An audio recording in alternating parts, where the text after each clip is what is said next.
വാക്കുകളാണ് പലപ്പോഴും നമ്മെ പലരിൽ നിന്നും അകറ്റുന്നതും നമ്മെ പലരിലേക്കും ആകർഷിക്കുന്നതും. ഒരാളുടെ മുഖം കാണാൻ നല്ല ഭംഗിയുണ്ട്, നല്ല സാമ്പത്തിക ശേഷിയുണ്ട്, ഏത് രൂപത്തിലും എപ്പോൾ വിളിച്ചാലും ഓടി വരാൻ പറ്റുന്ന രൂപത്തിലേക്ക് നല്ലൊരു വാഹനം അയാളുടെ കയ്യിലുണ്ട്. അതുകൊണ്ടൊന്നും ആയില്ല.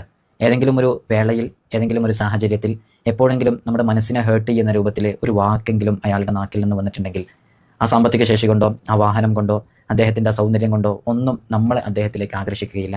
ഞാനിത് പറയുമ്പോൾ ഇത് കേൾക്കുന്നവരിൽ പലർക്കും അനുഭവം ഉണ്ടായേക്കാം. വാക്കുകൊണ്ട് വേദനിപ്പിക്കപ്പെട്ടതിൻ്റെ അനുഭവം പലർക്കും ഉണ്ടായേക്കാം. നമ്മൾ ശ്രദ്ധിക്കേണ്ടത് നമ്മുടെ വാക്കുകൊണ്ട് ഒരാളുടെയും മനസ്സ് വേദനിക്കരുത് എന്നുള്ളതാണ്. ഹബീബായ സ്വല്ലല്ലാഹു അലൈഹി വസല്ലമ തങ്ങളുടെ സ്വഭാവം വിശുദ്ധ ഖുർആനായിരുന്നു, അവിടുത്തെ സംസ്കാരം, അവിടുത്തെ സ്വഭാവം എന്നുള്ളത് നമുക്കറിയാം. ഹബീബായ സ്വല്ലല്ലാഹു അലൈഹി വസല്ലമ തങ്ങളെ അങ്ങേയറ്റം വേദനിപ്പിച്ചവരുണ്ടായിരുന്നു. അവരോട് പോലും മുത്തനബി സല്ലല്ലാഹു അലൈഹി വസല്ലമ തങ്ങളെ പുഞ്ചിരി കൊണ്ടല്ലാതെ അഭിമുഖീകരിച്ചിട്ടില്ല എന്നുള്ളതാണ്. നമ്മുടെ ജീവിതത്തിൽ ഉണ്ടാക്കിയെടുക്കേണ്ട ഒരു ക്വാളിറ്റി കൂടിയാണത്. അള്ളാഹു നല്ല സ്വഭാവത്തിൻ്റെ ഉടമകളായി, ആരാലും ഇഷ്ടപ്പെടുന്ന നല്ല വ്യക്തിത്വത്തിൻ്റെ ഉടമകളായി നമ്മയൊക്കെ പരിവർത്തിക്കട്ടെ.